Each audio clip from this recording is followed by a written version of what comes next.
So ayan, mapagpalang araw sa ating lahat. Sa mga nagtatanong kung yung mga ano ko kasi dito, mga kumari-kumari ko, kung paano ko daw inalagaan yung buhok ko, kung ano daw ginagawa ko. So sabi ko ganun, abangan nyo na lang, i-upload ko sa video kung anong ginagawa ko.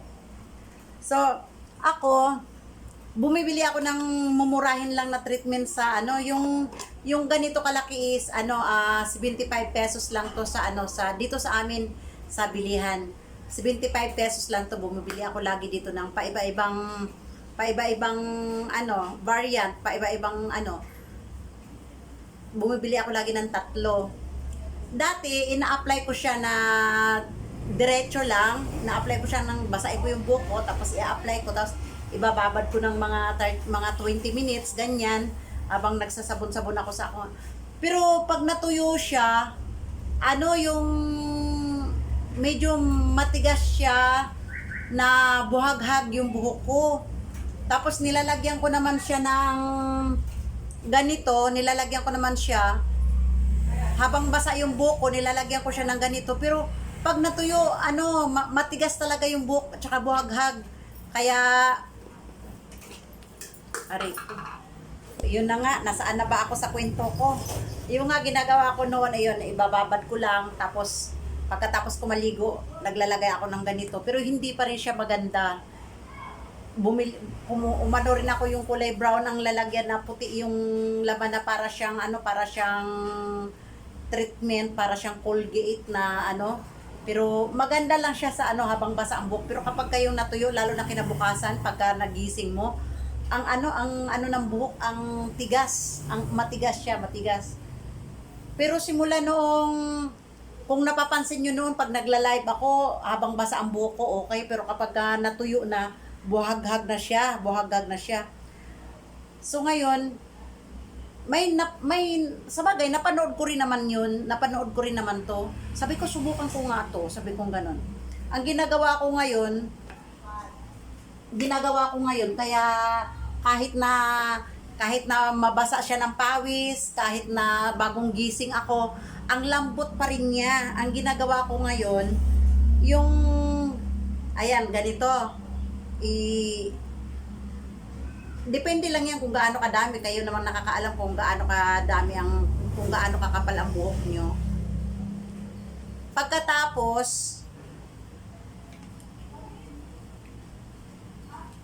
itong laman nito, ito rin, naubos na kasi yung talagang laman nito, naubos na kakagamit ko dito. Kaya, nirepilan ko siya nito. Kahit naman kahit lang siguro BB oil, pero hindi pa ako nakatry ng BB oil. Siguro kung wala na akong pambiling ganito, BB oil siguro gagamitin ko. Pagkatapos, ihahalo nyo ngayon ito. Bahala na kayo kung gaano kadami yung ilalagay nyo, kayo nang bahala magtansya. Sa akin, tinatansya-tansya ko lang naman. Ang laman nito, naubos ko na rin kakagamit, kaya nirepilan ko siya ng malaki.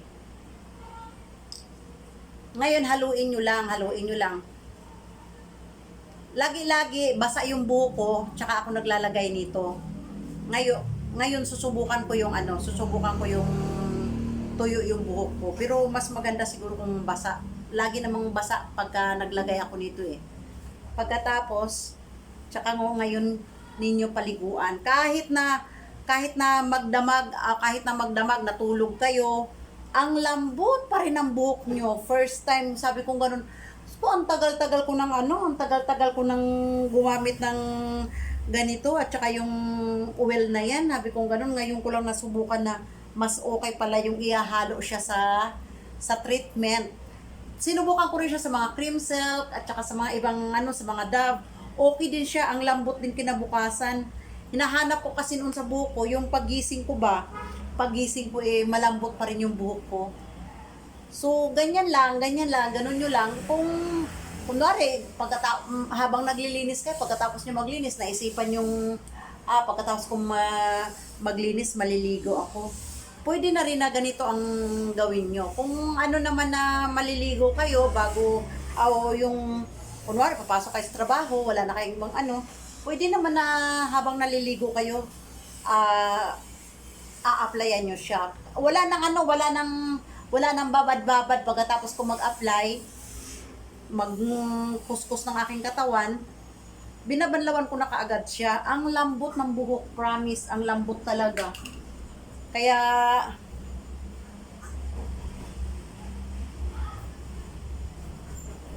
ang lambot kapag ka, kapag ka yung, so ayan, maya, banlawan ko na to,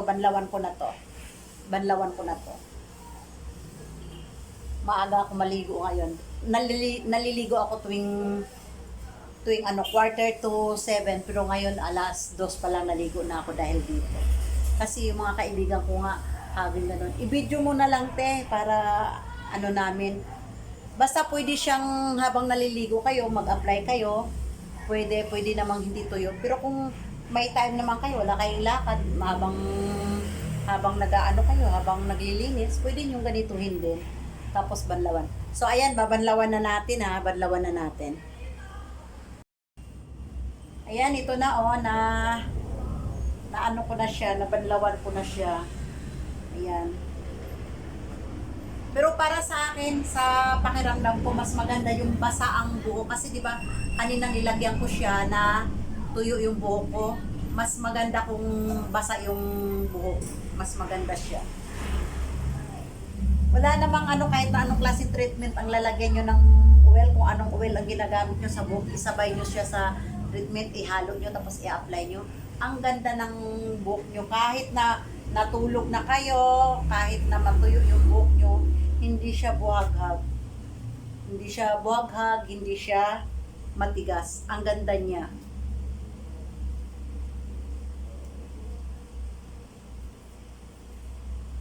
So, ayan siya. Binlawan ko lang yung buhok ko kasi mamaya pa ako maligo, mga 7. Ayan.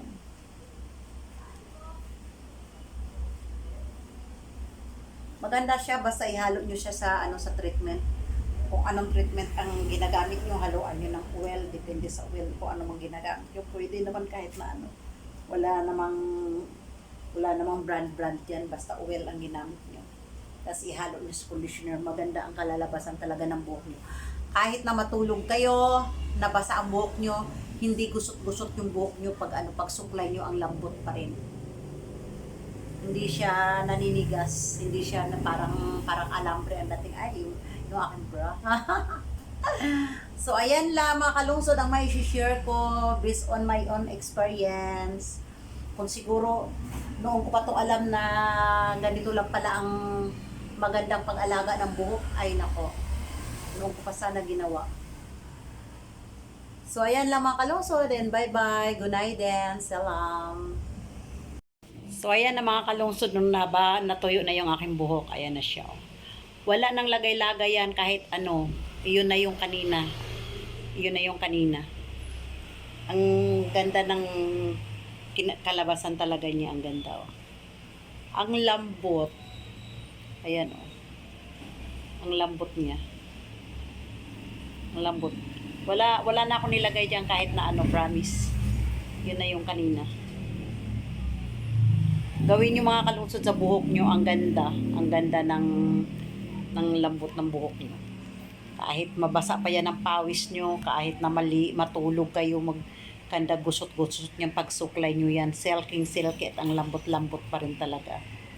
So ayan lang mga kalungsod ang aking may share sa ating hair tips for the day. Kung alam ko lang, matagal ko nang ginawa. Ayan ang ganda niya.